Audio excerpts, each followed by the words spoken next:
शाम भी खूब है पास महबूब है, शाम भी खूब है पास महबूब है, जिंदगी के लिए और क्या चाहिए। शाम भी खूब है पास महबूब है, आशिकी के लिए और क्या चाहिए। शाम भी खूब है पास महबूब है, क्या हंसी है समा धड़कने है जवां, क्या हंसी है समा धड़कने है जवां, दोस्ती के लिए और क्या चाहिए। शाम भी खूब है पास महबूब है।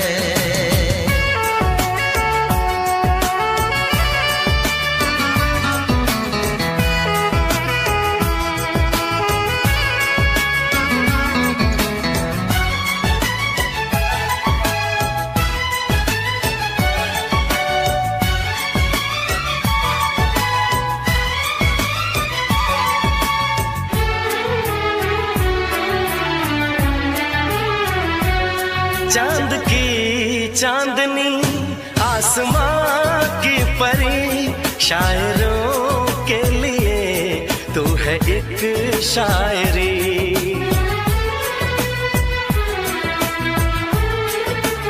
हाँ देखते तुझे दिल दीवाना हुआ, चाहतों का शुरू एक फसाना हुआ।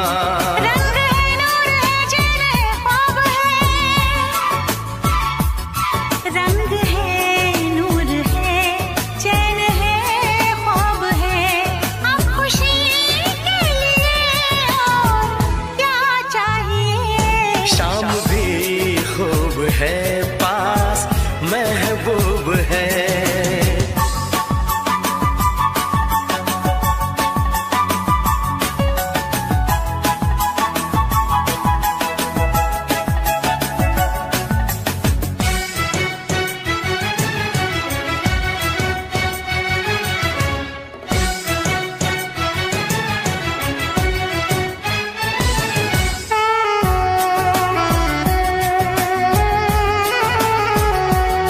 हुस्न है प्यार है दिल है दिलदार है,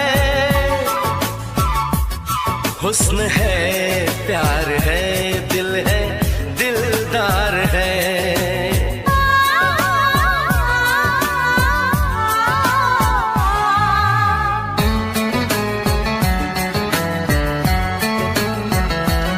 बोलती है नजर चुप है मेरी जुबान, हर किसी से जुदा है मेरी दास्तां, ना किसी से कभी प्यार मैंने किया, दर्द दिल ना कभी यार मैंने लिया। साज है गीत है सुर है संगीत है, साज है गीत है सुर है संगीत है, मौसीकी के लिए और क्या चाहिए। शाम भी खूब है पास महबूब है, जिंदगी के लिए और क्या चाहिए। शाम भी खूब है पास महबूब है, आशिकी के लिए और क्या चाहिए।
है दिल इकरार हो न जाए,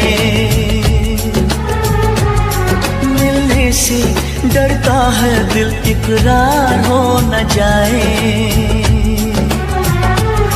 ना मिलो ना मिलो ना मिलो हमसे ज्यादा, कहीं प्यार हो न जाए, कहीं प्यार हो न जाए, कहीं प्यार हो न जाए।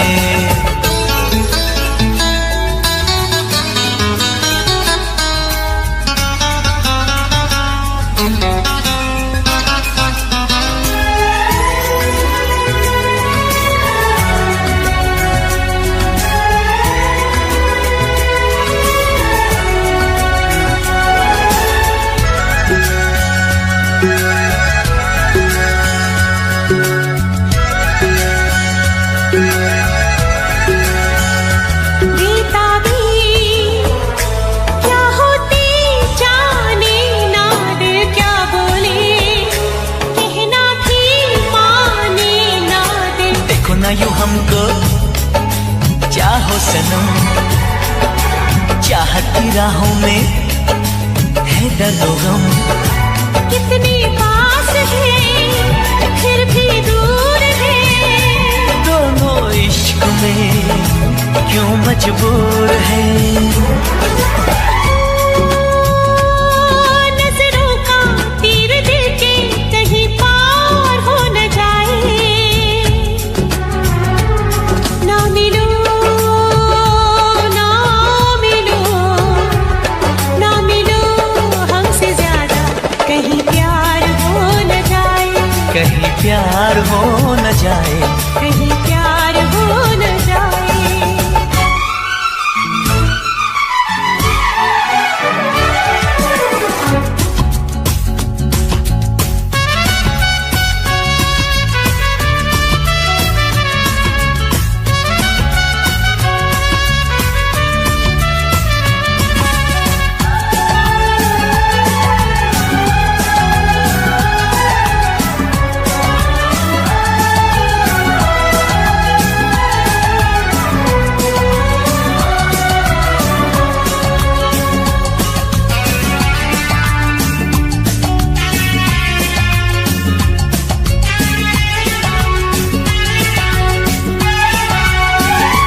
दीवाना कर देना, दीवानापन कहते हैं इश्क पे नाज़ो सनम।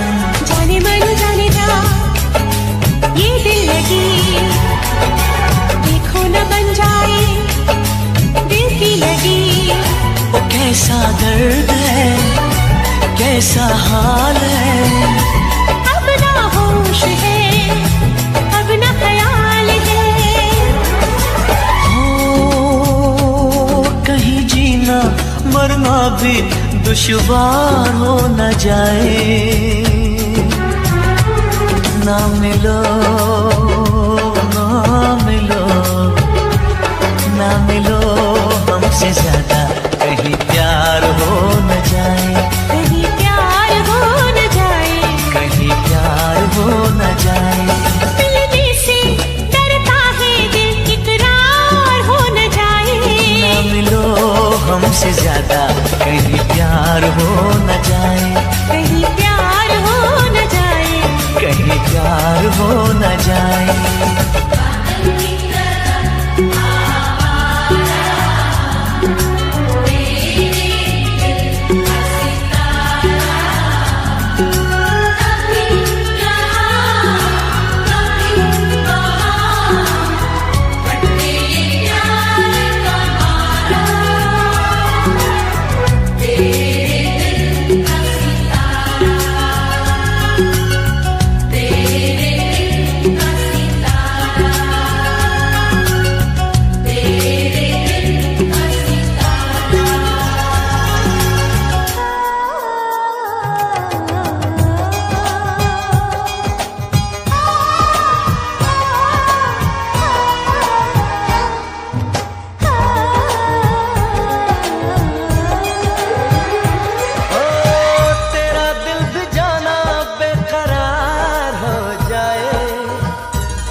भी प्यार हो जाए, रब करे तुझको भी प्यार हो जाए। मेरा दिल भी तेरा तलबगार हो जाए, मेरा दिल भी तेरा तलबगार हो जाए, रब करे मुझको भी प्यार हो जाए, रब करे मुझको भी प्यार हो जाए।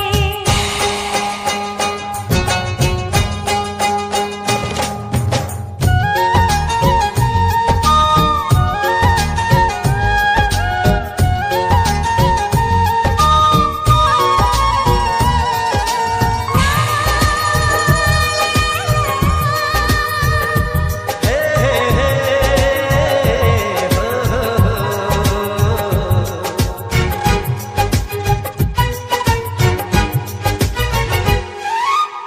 तू अदा है, तू मोहब्बत, तू ही मेरा प्यार है।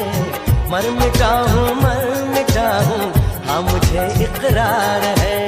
जानती हूँ है शरारत ये जो तेरा प्यार है, क्या करूँ मैं दिल को तो इनकार है। ओ तेरे दिल पे मेरा इख्तियार हो जाए, रब करे तुझको भी प्यार हो जाए, रब करे तुझको भी प्यार हो जाए।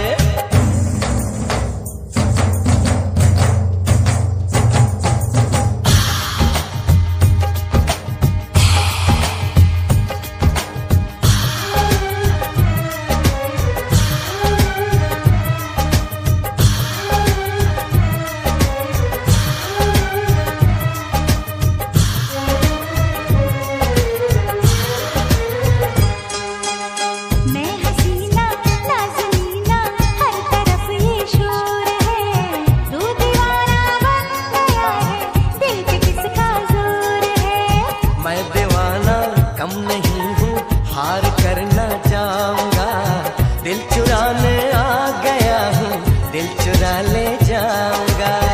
तेरे देते मुझको एतबार हो जाए, रब करे मुझको भी प्यार हो जाए। ओ तेरा दिल भी जाना बेकरार हो जाए, तेरा दिल भी जाना बेकरार हो जाए।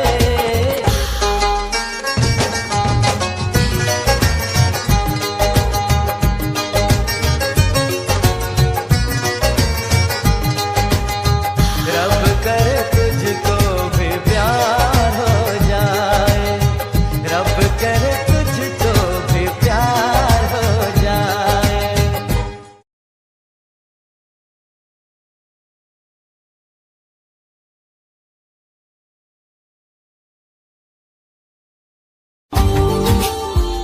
Subscribe now and press the bell icon. Never miss an update from Tips Official. ला ला ला ला ला ला ला ला ला ला। सर की जो सर से वो धीरे धीरे पागल हुआ रे मैं। तारीख के सफ़हात में कुछ लम्हात ऐसे होते हैं जो सिर्फ जंगें नहीं होती बल्कि ईमान की सच्चाई का ऐलान होते हैं। ये कहानी है ग़ज़वे बद्र की, वो दिन जब कमज़ोर समझे जाने वाले मुसलमानों ने दुनिया की सबसे बड़ी ताकत को चैलेंज किया। मदीना मुनव्वरा, इस्लाम अभी नया था, मुसलमान तादाद में कम, वसाइल ना होने के बराबर, और दूसरी तरफ मक्का के कुरैश ताकत, गुरूर और साजो सामान से भरपूर। ये वो वक्त था जब अल्लाह के रसूल सल्लल्लाहु अलैहि वसल्लम को खबर मिली कि कुरैश का एक तिजारती काफ़िला शाम से वापस आ रहा है। मुसलमानों ने फ़ैसला किया कि इस काफ़िले को रोका जाए, क्योंकि यही वो लोग थे जिन्होंने उन्हें मक्का से निकाला था। लेकिन तकदीर कुछ और लिख चुकी थी। काफ़िला बच निकला और मक्का के सरदार अबू जहल 1000 के लश्कर के साथ बद्र की तरफ बढ़ चुका था। उधर मुसलमान सिर्फ 313 थे, न मुकम्मल हथियार, न मुनासिब सवारी, कुछ के पास तलवारें, कुछ के पास सिर्फ ईमान। ये मुकाबला ज़ाहिरी तौर पर नामुमकिन था, लेकिन रसूल अल्लाह सल्लल्लाहु अलैहि वसल्लम ने अपने हाथ उठाए और वो दुआ मांगी जो आसमानों को हिला गई। ए अल्लाह, अगर आज ये जमात हलाक हो गई तो ज़मीन पर तेरा नाम लेने वाला कोई न रहेगा। ये सिर्फ दुआ नहीं थी, ये मुकम्मल भरोसा था अल्लाह पर। रात आई, मुसलमानों पर पुरसुकून नींद तारी हुई, जबकि दुश्मन बेचैन रहा। ये अल्लाह की मदद का पहला इशारा था। फिर वो सुबह आई, 17 रमज़ान, तारीख़ का फैसला कुन दिन। जंग का आगाज़ हुआ। इब्तिदा में 3 मुकाबले हुए। हज़रत अली रज़ी अल्लाहु अन्हु, हज़रत हमज़ा रज़ी अल्लाहु अन्हु और हज़रत उबैदा रज़ी अल्लाहु अन्हु ने कुफ़ार के बड़े सरदारों को शिकस्त दी। ये ईमान की पहली फतह थी। फिर पूरी जंग छिड़ गई। मुसलमान कम थे, लेकिन उनके दिल मजबूत थे। और फिर वो लम्हा आया जब आसमान से मदद नाजिल हुई। अल्लाह ताला ने फ़रिश्ते नाजिल किए। कुरान गवाही देता है कि हज़ारों फ़रिश्ते मुसलमानों की मदद के लिए आए। कुफ़ार हैरान थे, उन्हें समझ नहीं आ रहा था कि ये क्या हो रहा है। हर तरफ शिकस्त उनका मुक़द्दर बन रही थी। अबू जहल, जो खुद को सबसे बड़ा समझता था, ज़मीन पर गिरा और मारा गया। ये गुरूर की मौत थी। जंग ख़त्म हुई। 70 कुफ़ार मारे गए, 70 कैदी बनाए गए और मुसलमान फ़तह याब हुए।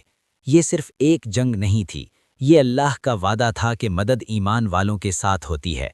ग़ज़वा-ए बद्र हमें सिखाता है कि कामयाबी तादाद से नहीं, ईमान से आती है, कि जब इंसान अल्लाह पर मुकम्मल भरोसा करता है तो नामुमकिन भी मुमकिन हो जाता है। यही बद्र का पैगाम है। हज़रत सालेह अलैहिस्सलाम और ऊँटनी के मौजज़े की कहानी। कौम समूद एक ताकतवर और खुशहाल कौम थी, जो पत्थरों को तराश कर पहाड़ों में अजीम घर बनाया करती थी। अल्लाह ताला ने उन्हें बेशुमार नेमतें अता की थीं, लेकिन वो अपनी ताकत और दौलत पर गुरूर करने लगे और बुतों की इबादत में मुब्तला हो गए। अल्लाह ताला ने उनकी हिदायत के लिए हज़रत सालेह अलैहिस्सलाम को नबी बनाकर भेजा।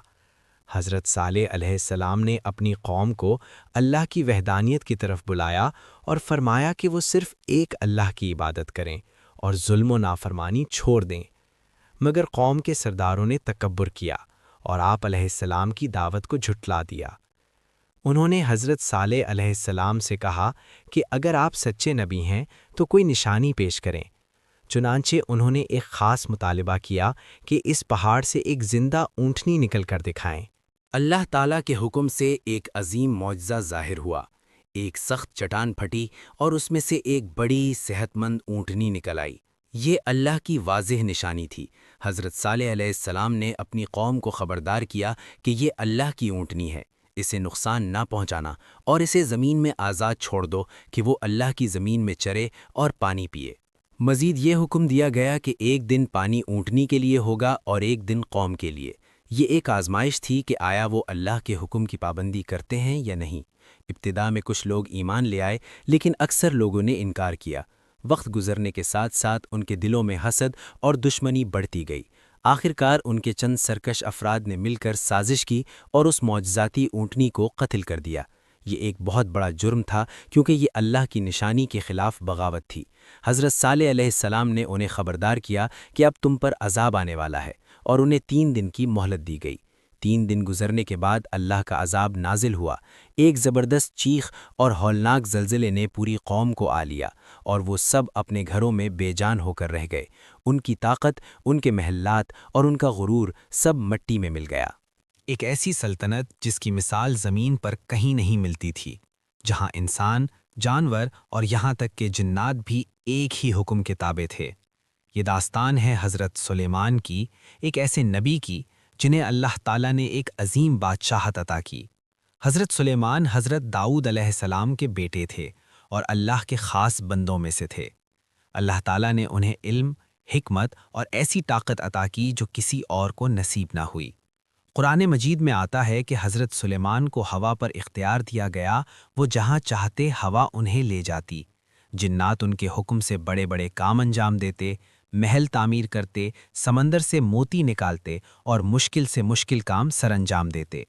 ये कोई आम बादशाहत नहीं थी, ये अल्लाह की अता करदा एक अजीम निशानी थी। एक दिन हज़रत सुलेमान अपने लश्कर के साथ गुजर रहे थे, जिसमें इंसान, जिन्नात और परिंदे शामिल थे। सब एक नज़्म ज़ब्त के साथ चल रहे थे। रास्ते में एक चूंटी ने अपनी कौम को खबरदार किया, ए चूंटियों, अपने घरों में दाखिल हो जाओ, कहीं सुलेमान और उनका लश्कर तुम्हें रौंद न डाले और उन्हें खबर भी ना हो। ये सुनकर हज़रत सुलेमान मुस्कुरा दिए, क्योंकि अल्लाह ने उन्हें जानवरों की ज़बान समझने की सलाहियत दी थी। उन्होंने फ़ौरन अल्लाह का शुक्र अदा किया कि उन्हें ये नेमत अता हुई। ये वाक़या हमें सिखाता है कि ताकत के साथ आजिज़ी भी ज़रूरी है। फिर एक और वाक़या पेश आया। हज़रत सुलेमान ने अपने परिंदों का जायज़ा लिया तो उन्हें हुदहुद यानी एक ख़ास परिंदा नज़र न आया। उन्होंने फरमाया, मुझे हुदहुद क्यों नज़र नहीं आ रहा? अगर वो बग़ैर वजह के गायब हुआ तो मैं उसे सख्त सज़ा दूंगा। कुछ देर बाद हुदहुद आया और उसने एक हैरानकुन खबर दी। मैं एक ऐसी कौम के पास से आया हूं जो सूरज की इबादत करती है और उनकी मलिका बिल्कीस है। ये सुनकर हज़रत सुलेमान अलैहिस्सलाम ने एक ख़त लिखा जिसमें अल्लाह की तरफ बुलाया गया था और उसे मलिका सबा के पास भेज दिया। जब मलिका बिल्कीस को ख़त मिला तो वो हैरान रह गई। उसने अपने मशीरों से मशवरा किया और आखिरकार फैसला किया कि वो हज़रत सुलेमान अलैहिस्सलाम के पास जाएगी। जब वो हज़रत सुलेमान अलैहिस्सलाम के दरबार में पहुंची तो उसने एक ऐसी बादशाहत देखी जो दुनिया में कहीं नहीं थी। अल्लाह के हुक्म से उसका तख्त पलक झपकने से पहले हज़रत सुलेमान अलैहिस्सलाम के सामने हाजिर कर दिया गया था। ये सब देखकर मलिका बिल्कीस ने सच्चाई को पहचान लिया और कहा, ऐ मेरे रब, मैंने अपने ऊपर जुल्म किया और अब मैं सुलेमान अलैहिस्सलाम के साथ अल्लाह रब्बुल आलमीन पर ईमान लाती हूँ। ये हज़रत सुलेमान अलैहिस्सलाम की दावत और अल्लाह की कुदरत का अजीम सबूत था। हज़रत सुलेमान अलैहिस्सलाम की पूरी ज़िंदगी हमें ये सबक देती है कि असल ताकत अल्लाह की इताअत में है और सबसे बड़ी कामयाबी अल्लाह की रज़ा है।